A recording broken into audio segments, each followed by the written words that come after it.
ভোটমুখী বঙ্গে শেষ মুহূর্তের ঝোড়ো প্রচারে প্রার্থীরা। দক্ষিণ দিনাজপুরের কুমারগঞ্জ বিধানসভার বিজেপি প্রার্থী শুভেন্দু সরকার মাটি কামড়ে পড়ে রয়েছেন কুমারগঞ্জে। সোমবার কুমারগঞ্জ বিধানসভার বিভিন্ন প্রান্তে প্রচার করেন তিনি। হুটখোলা গাড়ি, টোটো নিয়ে বা পায়ে হেঁটেই পৌঁছে যাচ্ছেন সাধারণ মানুষের কাছে। নির্বাচনী প্রচারের প্রায় শেষ লগ্নে যতটা সম্ভব গ্রামবাসীদের কাছে পৌঁছানো যায় সেই চেষ্টাই চালাচ্ছেন তিনি। সোমবার তিনি কুমারগঞ্জ বিধানসভার ফুলবাড়ি থেকে প্রাণসাগর পর্যন্ত রাস্তার দুই ধারের গ্রামগুলিতে প্রচার করেন। রামসাগরের কাছে শহরা গ্রামে ঝাড়কালী মন্দিরে পুজো দেন তিনি। তৃণমূলের হাত থেকে এই বিধানসভা ছিনিয়ে নিতে এভাবেই প্রতিদিন সকাল থেকে রাত পর্যন্ত প্রচার চালাচ্ছেন তিনি। প্রচারে বিজেপির সংকল্পপত্রের পাশাপাশি স্থানীয় সমস্যাগুলিতেও জোর দিচ্ছেন। এলাকার বেহাল রাস্তাঘাট, পানীয় জলের সমস্যা, স্বাস্থ্য ব্যবস্থার উন্নয়ন করাই তার প্রধান লক্ষ্য। সব সমস্যা ঠিক করে দেবার প্রতিশ্রুতি দিয়ে মানুষের কাছে ভোট প্রার্থনা করছেন তিনি।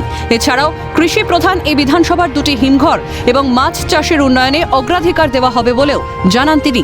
কুমারগঞ্জ বিধানসভার সংখ্যালঘু সম্প্রদায়ের বড় অংশ থাকলেও এবারের ভোটে বিজেপি জিতবে বলেই আশাবাদী প্রার্থী শুভেন্দু সরকার। ব্যাপক সাড়া।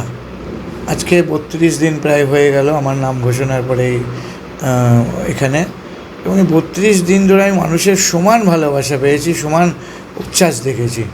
একেবারে তুঙ্গে আছে এখানকার মানুষের মনোবল। তারা আমাকে এবার নির্বাচিত করবেন।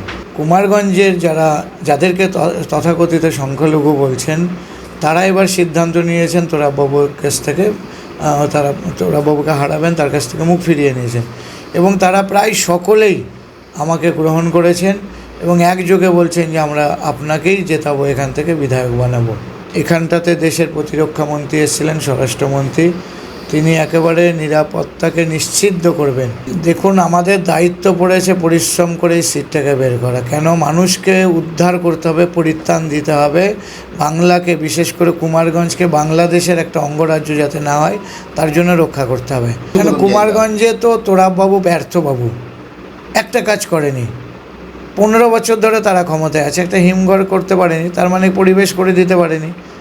তো সেই জন্য এখানে আমি একটা নয়, 2টো হিমঘর করব বলেছি, 2টো ব্লকে 2টো হিমঘর, এবং আমি তার জন্য ব্যবসায়ীদের সাথে কথাও বলেছি। সাধারণ মানুষের সমর্থন শুভেন্দু সরকারকে কুমারগঞ্জের ভোট বৈতরণী পার করাতে কতটা সাহায্য করে এখন সেটাই দেখার। কুমারগঞ্জ থেকে শঙ্কর কুমার রায়ের রিপোর্ট, ক্যালকাটা নিউজ।